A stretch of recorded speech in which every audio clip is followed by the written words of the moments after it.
Hello दोस्त, मैं Sharda PCS की दुनिया में आप सभी का स्वागत करती हूँ। उम्मीद है आप लोग अच्छे होंगे और अपनी पढ़ाई बहुत अच्छे से कर रहे होंगे। आज हम लोग बिहार स्पेशल जो एडिटोरिया का सेट है उसको करेंगे, साथ ही उसका एक्सप्लेनेशन भी करेंगे ताकि एग्ज़ाम में किसी भी तरह से क्वेश्चन आए तो हम लोग करने में सक्षम रहें। तो चलिए आज हम लोग सेट 1 स्टार्ट करते हैं। सेट 1 के तहत पहला क्वेश्चन है नीतीश ऐप। तो ये आपदा प्रबंधन प्राधिकरण का है, जो वज्रपात होता है उससे रिलेटेड है। टर्न द बस ऐप ये बिहार सरकार का है। ई क्षमता ऐप स्वास्थ्य विभाग का है। ई साक्ष्य ऐप बिहार पुलिस का है। तो इसका ऑप्शन सी हो जाएगा 1, 2, 3, 4।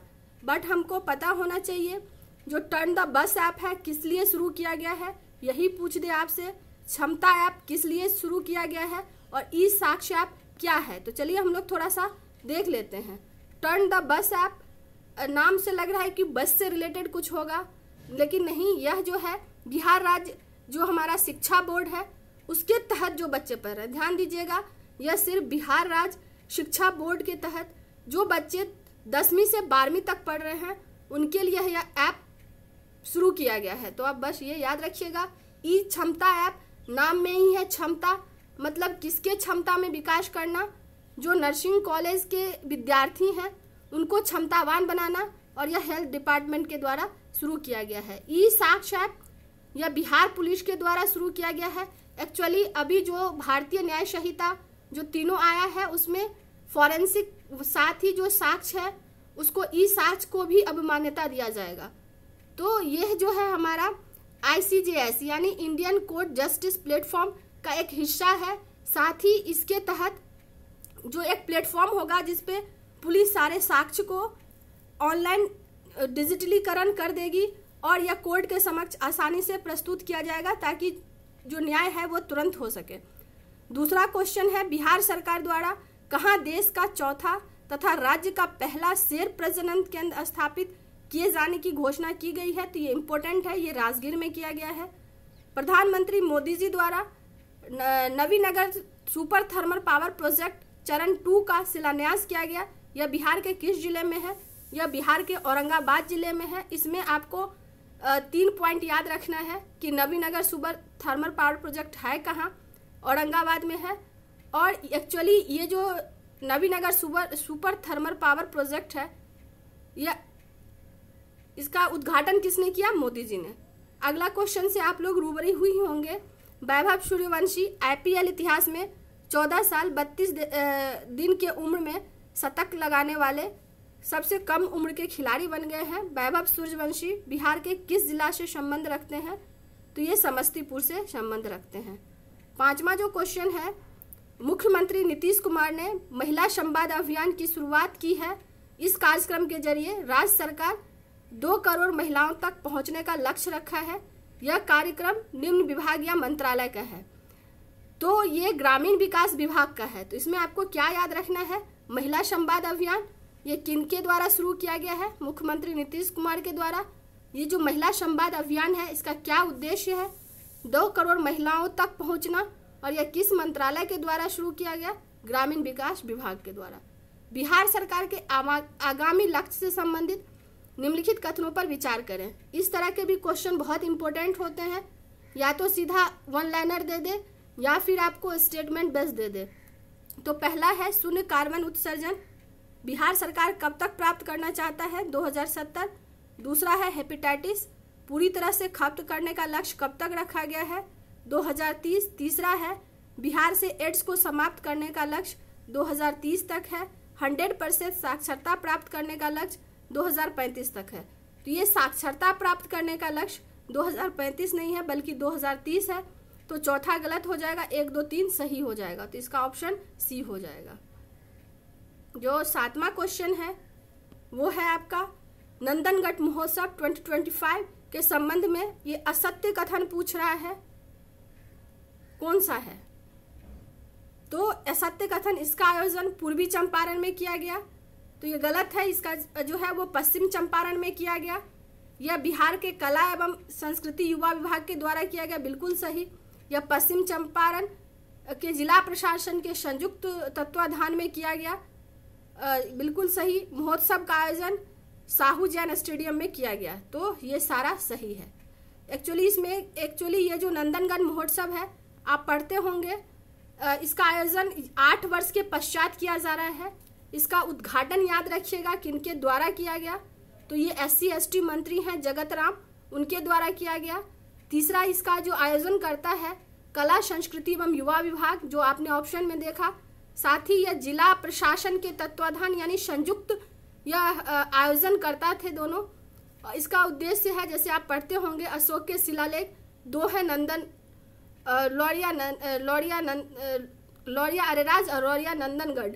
साथ ही जो हमारा ऐतिहासिक जो हमारी संस्कृति रही है उससे लोगों को परिचित कराना और अशोक के शिलालेख के बारे में लोगों को जागरूक करना और उनके बारे में बताना इस नंदनगढ़ महोत्सव का उत्सव था। तो याद रखिएगा, VVI क्वेश्चन में से एक है।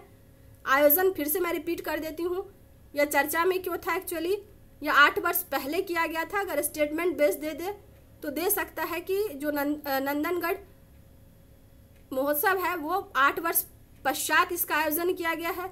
दूसरा ऑप्शन दे इसका उद्घाटन SC/ST मंत्री जगत राम के द्वारा किया गया और आयोजन करता तो क्वेश्चन में दिया ही हुआ था कला संस्कृति युवा विभाग और जिला प्रशासन के तत्वाधान में। और इसका उद्देश्य है अशोक का जो शिलालेख है लौलिया नंदनगढ़ अरेराज के संबंध में लोगों को जागरूक करना। 8वां क्वेश्चन है, बिहार की बेतिया की 3 बेटियां जिनका नाम है क्रमशः रिंकू कुमारी, नेहा कुमारी, निशा कुमारी, डाइस प्रतियोगिता में गोल्ड, सिल्वर और ब्रॉन्ज मेडल जीतकर राज्य का नाम बढ़ाया। भारतीय डाक कैरम प्रतियोगिता। तो इसमें आपको याद तो रखना है तीनों का नाम और ये जगह बेतिया और साथ ही किस खेल से संबंधित थी, डाक कैरम से। पटना जिला में स्थित पटना मेडिकल कॉलेज हॉस्पिटल की स्थापना 25 फरवरी 1925 का शताब्दी समारोह मनाया गया है। इनके मुख्य अतिथि कौन थे, राष्ट्रपति द्रौपदी मुर्मू। तो ये भी क्वेश्चन इंपॉर्टेंट है क्योंकि हम शताब्दी वर्ष मना रहे हैं। तो आपको यही पूछ दे कि PMCH का स्थापना किस वर्ष किया गया था, 25 जनवरी 1925 को। और इसमें जो अभी उसका जो शताब्दी समारोह बनाया गया उसमें मुख्य अतिथि कौन थे, राष्ट्रपति द्रौपदी मुर्मू। तो ये याद रखिएगा, इम्पोर्टेंट है। ये मैं भी जब पढ़ाई थी तो बताई थी ये सब क्वेश्चन। अगला क्वेश्चन है, मुख्य निर्वाचन पदाधिकारी अभी हाल में कौन नियुक्त किए गए हैं, विनोद सिंह गुजराल। महाधिवक्ता कौन है, प्रशांत कुमार शाही। पुलिस महानिदेशक कौन है, विनय कुमार। पटना हाईकोर्ट के न्यायाधीश कौन है, विपुल मनुभाई पंचोली। अभी जो ये बने हैं ये विपुल मनुभाई पंचोली बने हैं। तो आपको ये पता होना चाहिए जो न्यायाधीश की नियुक्ति होती है वो कॉलेजियम सिस्टम से होती है। और कॉलेजियम सिस्टम तो 5 सदस्य होता है जिसमें एक चीफ जस्टिस ऑफ इंडिया होते हैं, 4 जो होते हैं वो सदस्य होते हैं जो सुप्रीम कोर्ट के वरिष्ठ न्यायाधीश होते हैं। और यह निर्णय बहुमत के आधार पर लिया जाता है, फिर राष्ट्रपति के द्वारा इनकी नियुक्ति की जाती है। तो ये याद रखिएगा आप लोग। बिहार वन स्थिति रिपोर्ट 2023 क्षेत्रफल के आधार पर सर्वाधिक वन आवरण वाला क्षेत्र कौन सा है, ये है कैमूर, पश्चिम चंपारण और जमुई। तो इसको देख लेते हैं इस दोनों क्वेश्चन को। 14वां है, मुख्यमंत्री जन आरोग्य योजना का संबंध, ध्यान दीजिएगा प्रधानमंत्री नहीं, मुख्यमंत्री जन आरोग्य योजना का संबंध किस राज्य या केंद्र शासित प्रदेश से है, तो वह है अपना बिहार। बाकी तो आप लोग प्रधानमंत्री जन आरोग्य योजना पढ़ते ही थे और उसी के विकल्प में मुख्यमंत्री जन आरोग्य योजना जो है वो लाया गया है। बिहार स्टेट फॉरेस्ट रिपोर्ट यानी कि इंडियन स्टेट फॉरेस्ट रिपोर्ट में बिहार का क्या स्थिति है हम लोग देख लेते हैं। एग्जाम के पॉइंट ऑफ व्यू से बहुत इंपॉर्टेंट है, मान के चलिए इससे एक क्वेश्चन आपको देखने को मिलेगा। जो हमारा कुल भौगोलिक क्षेत्रफल है पता ही होगा 94,163 वर्ग किलोमीटर, जो कुल वन के भौगोलिक क्षेत्र का 7.34% है। अब हम लोग देख लेते हैं वन क्षेत्रफल के दृष्टि से सबसे अधिक और सबसे कम। तो सबसे अधिक जो है वो कैमूर में है, बीच में पश्चिम चंपारण आ जाता है, फिर रोहतास में है, सबसे कम शेखपुरा, सेकंड पे अरवल, थर्ड पे जहानाबाद। और जो प्रतिशत के दृष्टि से है ये सब आपको एकदम रटा होना चाहिए। पता नहीं ये क्षेत्रफल के दृष्टि से पूछे हैं तो जमुई नहीं होगा इसमें। ये जो होगा आपका पश्चिम चंपारण, कैमूर, पूर्वी चंपारण, पूर्वी नहीं पश्चिम चंपारण होगा। ये आंसर गलत दिए हैं। और हाँ ये है कि इसके बाद थर्ड पे जमुई आ जाता है, चौथे पे जमुई आ जाता है। तो इस हिसाब से बाकी सबसे ज़्यादा कैमूर में है, फिर पश्चिम चंपारण, कायदा से यहाँ रोहतास होना चाहिए था, बट ये यहाँ पे जमुई दिए हैं और ये ऑप्शन ऐसा कोई है नहीं, तो ये बी ही एग्जैक्ट मतलब पूरा नहीं, क्योंकि फिर से मैं बता देती हूँ, इसमें पूछा है क्षेत्रफल की दृष्टि से सबसे अधिक, तो क्षेत्रफल की दृष्टि से सबसे अधिक पहला कैमूर है, दूसरा पश्चिम चंपारण है, तीसरा रोहतास है, उसके बाद चौथा जमुई है। इसमें कोई ऑप्शन ऐसा नहीं है, बट अगर रोहतास होता तो यहाँ ये ऑप्शन सही होता, और रोहतास के बाद जमुई है, इसलिए बी ऑप्शन सही है। अब देख लेते हैं प्रतिशत के हिसाब से सबसे ज़्यादा, तो ये सबसे ज़्यादा प्रतिशत के हिसाब से भी कैमूर में है, फिर जमुई में है, फिर नवादा में है। सबसे कम वैसे ही क्षेत्रफल में जैसे शेखपुरा है, वैसे ही सबसे कम प्रतिशत में भी शेखपुरा है, फिर बक्सर है, फिर गोपालगंज है। वन में सबसे अधिकतम वृद्धि बांका में हुई है, न्यूनतम वृद्धि कैमूर में हुआ है। तो ये 2 पॉइंट आप लोग याद रखिएगा। प्रधानमंत्री जन आरोग्य तो पढ़े ही हैं, बिहार सरकार मुख्यमंत्री जन आरोग्य योजना की शुरुआत की है, तो आपको इसमें यह रखना है इसकी शुरुआत किसके द्वारा किया गया, तो स्वास्थ्य मंत्री मंगल पांडे जी के द्वारा। इसका क्या उद्देश्य है, यूनिवर्सल हेल्थ कवरेज यानी बीमा के माध्यम से लोगों में जो है हेल्थ की सुविधा को बढ़ाना। इसमें क्या प्रावधान है ये एकदम ध्यान रखिएगा, पूछ देगा प्रत्येक परिवार को या किसी एक सदस्य को, तो इसमें प्रत्येक परिवार को प्रति वर्ष, ये तीनों पॉइंट इंपॉर्टेंट है, प्रत्येक परिवार को प्रति वर्ष 5 लाख रुपये तक का बीमा प्रदान किया जाएगा प्रधानमंत्री जन आरोग्य योजना के तहत।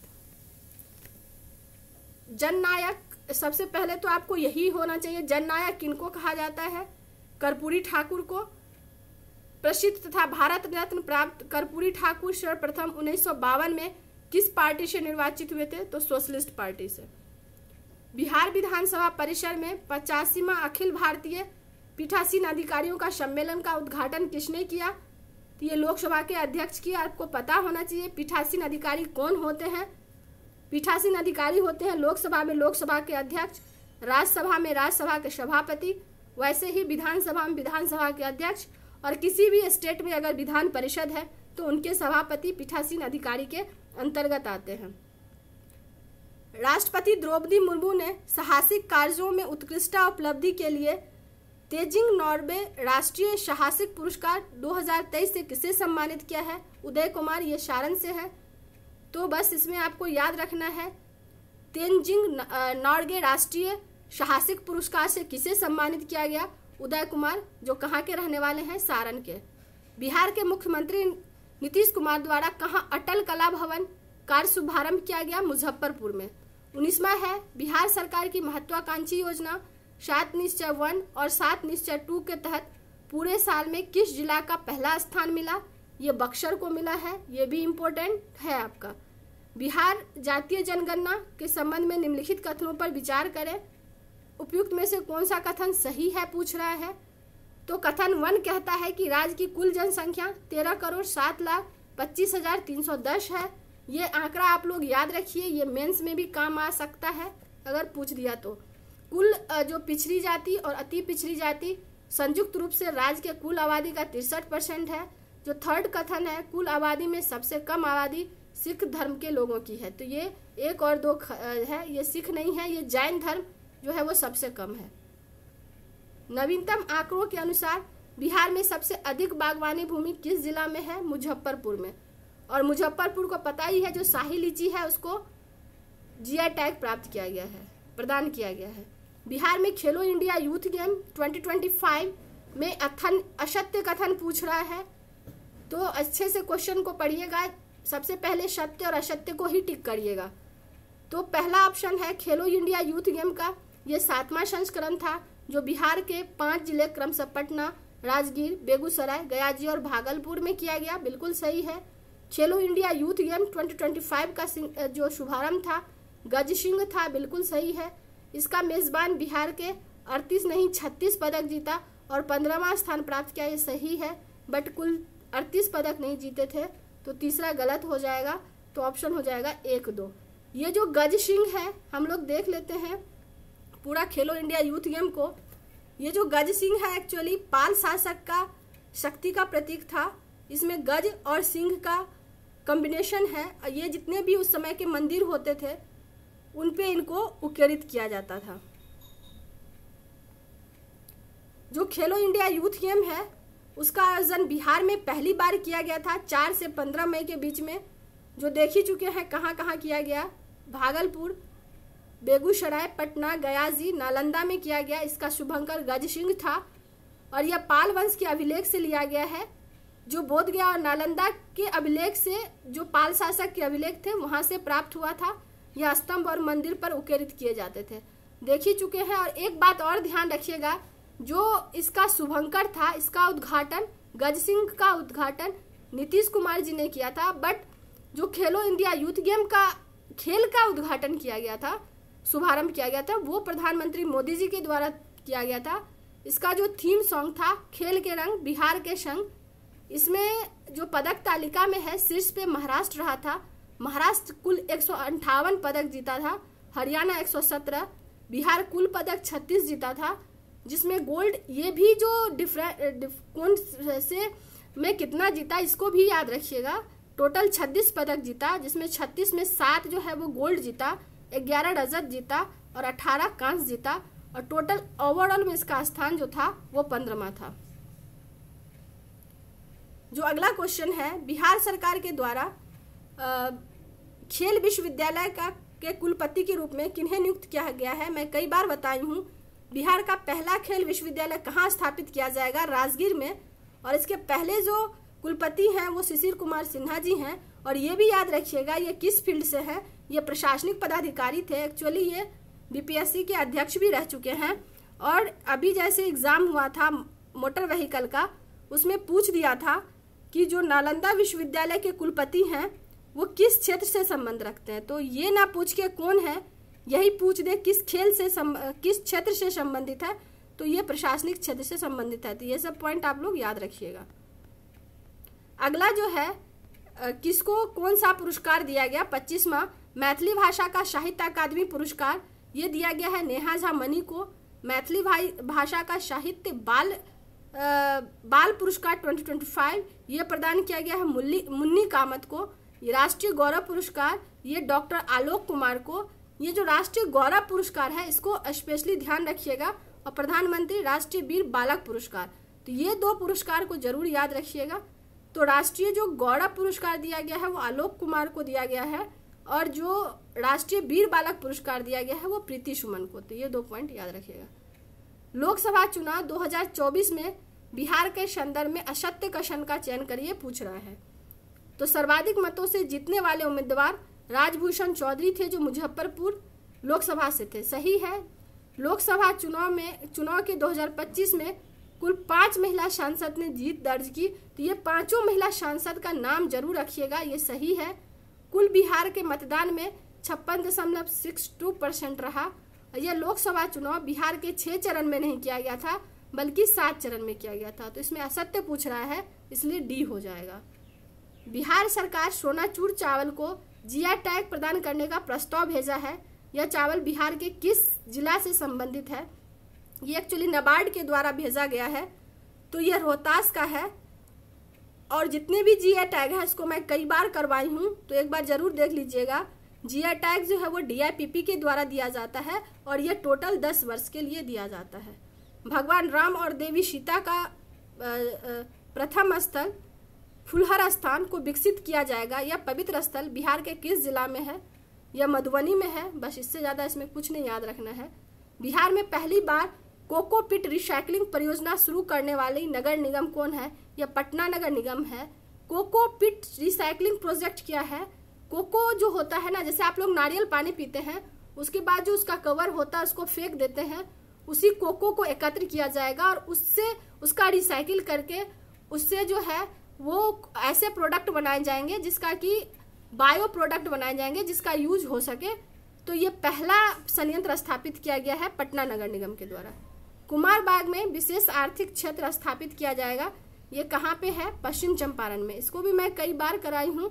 एक्चुअली जब आप सेज पढ़ेंगे तो सेज जो है बिहार में 2 की घोषणा की गई है उद्योग मंत्री नीतीश मिश्रा जी के द्वारा। एक जो है बक्सर में, दूसरा जो है पश्चिम चंपारण में। पश्चिम चंपारण के कुमारबाग में, और सेज की शुरुआत 2005 में हुई थी कांडला में। तो ये पॉइंट आप लोग जरूर याद रखिएगा। अगला है बिहार के किस जिला में, ये देख ही चुके हैं, बिहार राज्य महिला आयोग के अध्यक्ष किसे नामित किया गया है? अप्सरा मिश्रा। बिहार में फसल उत्पादन प्रक्रिया में चावल उत्पादन का सही क्रम का चयन करें, ये इंपॉर्टेंट क्वेश्चन है। सारे फसल की जो प्रोडक्टिविटी है, उत्पादन तथा उत्पादकता दोनों को देखिएगा। बिहार में सबसे ज्यादा जो चावल का उत्पादन होता है रोहतास, फिर औरंगाबाद, फिर कैमूर। सूची 1 और सूची 2 में मिलान करने के लिए कह रहा है। तो कैंसर के मामलों में बिहार का कौन सा स्थान है? कैंसर के मामलों में बिहार में कैमा स्थान है? पहला देख लीजिएगा, पहला का इसका सी ऑप्शन है, पहला का पहला है, मतलब जो कैंसर मामले में है उसमें चौथा है। जीडीपी में जो स्थान है वो आपका 14वां है। नीति आयोग के एक्सपर्ट में 22वां है, और आयुष्मान कार्ड बनाने में बिहार का स्थान 3वां है। कैंसर के मामले में देख ही चुके हैं, कैंसर के मामले में चौथा है, फिर से मैं रिपीट कर देती हूँ। एसजीडीपी में 14वां है। नीति आयोग का जो एक्सपोर्ट इंडेक्स है उसमें उसका स्थान 22वां है, और आयुष्मान कार्ड बनाने में 3rd है। तो इसका ऑप्शन सी है। बिहार के किस जिला में दूसरा टाइगर और पहला मगरमच्छ अभ्यारण्य बनेगा? VVI क्वेश्चन है, ये कैमूर में है। और पहला जो टाइगर रिजर्व है वो आपका वाल्मीकि टाइगर रिजर्व है, जो पश्चिम चंपारण में है। अगला है सूची 1 सूची 2 को मिलान कीजिए। मुंडेश्वरी महोत्सव कहाँ मनाया गया? भभुआ कैमूर में। कुंडलपुर महोत्सव कहाँ मनाया गया? नालंदा में। मानतर्ड महोत्सव कहाँ मनाया गया? झंझारपुर में। और ये मधुबनी जिला में है। वानाशार महोत्सव कहाँ मनाया गया? जहानाबाद में। पद्म पुरस्कार 2025 शारदा सिन्हा जी को मरणोपरांत कला क्षेत्र में दिया गया। कौन सा पद्म था? ये पद्म विभूषण था। तो हम लोग थोड़ा सा देख लेते हैं। बिहार में एक्चुअली राष्ट्रपति जी के द्वारा टोटल 139 को जो है पद्म पुरस्कार दिया गया, जिसमें बिहार में टोटल 7 लोगों को पद्म दिया गया, जिसमें एक को पद्म विभूषण, एक को पद्म भूषण, 5 को पद्मश्री।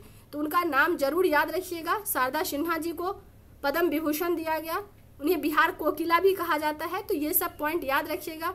यही पूछ दे बिहार कोकिला किन्हें कहा जाता है, और ये लोकगीत गायिका थी। सुशील कुमार मोदी जी को पद्म भूषण दिया गया सार्वजनिक मामले में। किशोर कुणाल जी जानते ही होंगे आप लोग, इनको पद्मश्री दिया गया। इनको दिया गया है, ये सिविल सेवक थे, और इनको जो पद्मश्री दिया गया वो इनके धार्मिक और धर्मार्थ सेवा के लिए। भीम सिंह भवेश, ये सब आप एशियन में भी लिख सकते हैं। भीम सिंह भवेश जो थे वो एक सामाजिक कार्यकर्ता थे, और साथ ही पत्रकार भी थे। जो मुसहर समुदाय होता है उनके बच्चों के लिए इन्होंने औपचारिक शिक्षा की व्यवस्था की थी। हेमंत कुमार, इन्हें पद्मश्री दिया गया है। ये मेडिसिन क्षेत्र से संबंधित थे, और ये किडनी के जो खराब हो जाता है उससे संबंधित लोगों को जागरूक करने के लिए शुरू किए थे। निर्मला देवी, इनको भी पद्मश्री दिया गया है, और इनको सृजनी कला के लिए दिया गया है। तो सृजनी कला भी इम्पोर्टेंट है, निर्मला देवी भी इम्पोर्टेंट है। कई बार पूछा है सृजनी कला कहाँ की कला है जिनको GI टैग दिया गया है? ये मुजफ्फरपुर का है। अगले अंतिम जो थे 5 में, विजय नित्यानंद कुशेश्वर जी महाराज, इनको पद्मश्री दिया गया है, और ये बिहार में आध्यात्मिक शिक्षा का प्रचार प्रसार कर रहे थे। तो ये आप लोग याद रखिएगा। बिहार देश का 22 और राज्य है जहां 40 पुलिस जिलों में SC ST थाना कार्यरत है। पहला ऐसा बिहार राज्य है जहां के 40 पुलिस जिलों में SC ST थाना बना हुआ है। जिला हमारा टोटल 38 है, और जो हमारा पुलिस जिला है वो टोटल 40 है। तो ये याद रखिएगा। बिहार के गांधी नीतीश कुमार, बिहार के गांधी नीतीश कुमार, ये पुस्तक का नाम है बिहार के गांधी नीतीश कुमार। इसको किसने लिखा है? तो इसको लिखे हैं अशोक चौधरी और शांभवी चौधरी। जानते ही हैं अशोक चौधरी जदयू के मंत्री हैं भवन निर्माण विभाग के, और शांभवी चौधरी जो है वो MP हैं समस्तीपुर से। सबसे छोटी उम्र की ये MP बनी थी, और ये रामविलास पासवान लोजपा की सांसदा हैं। बिहार के किस मंदिर क्षेत्र को, ये भी VVI में से एक क्वेश्चन है, काशी विश्वनाथ मंदिर कॉरिडोर के तर्ज पर विकसित किया जाएगा? तो ये बाबा हरिहरनाथ मंदिर है जो सोनपुर में है, जहां सोनपुर मेला लगता है। तो इनको बाबा विश्वनाथ के तर्ज पे ही इनको विकसित किया जाने का अभी प्रावधान किया गया है। धान की एक नई किस्म स्वर्णपूर्णा धान विकास किया गया है। निम्न में से कौन सा कूट सही कूट का प्रयोग करें? इसमें सही कूट बोल रहा है तो इसको विकसित किया है ICMR Indian agriculture medical research Patna के द्वारा, बिल्कुल सही है। दूसरा है कि यह पूर्वी क्षेत्र में सीमित फसल क्षेत्र के लिए विकसित किया गया है, यह भी सही है। और सूखे की स्थिति में इसका उत्पादन आसानी से किया जा सकता है, तो ये सभी सही है।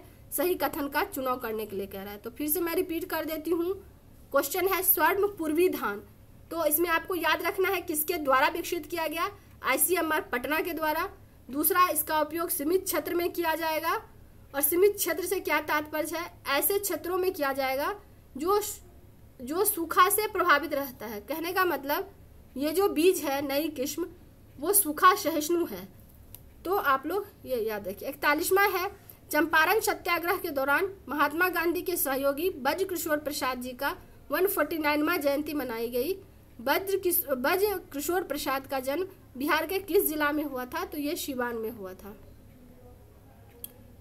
ऑपरेशन सिंदूर में डायरेक्टर जनरल और ऑपरेशन में मुख्य भूमिका निभाने वाले एयर मार्शल अवधेश कुमार भारती बिहार के किस जिले के निवासी हैं? तो ये पूर्णिया के हैं। बिहार का पहला घड़ियाल अभ्यारण्य किस नदी में बनाया जाएगा? ये बनाया जाएगा गंडक नदी में, और किस जिला में होगा? ये Gopalganj.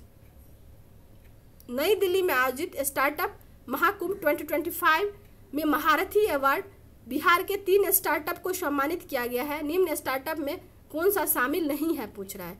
EY delta, lady fair, भोजपत्ता, केयर फेयर। तो इसमें केयर फेयर नहीं है, बाकी ये तीनों है, तो इसका ऑप्शन हो जाएगा डी। इसमें से पूछ रहा है कौन सा नहीं है।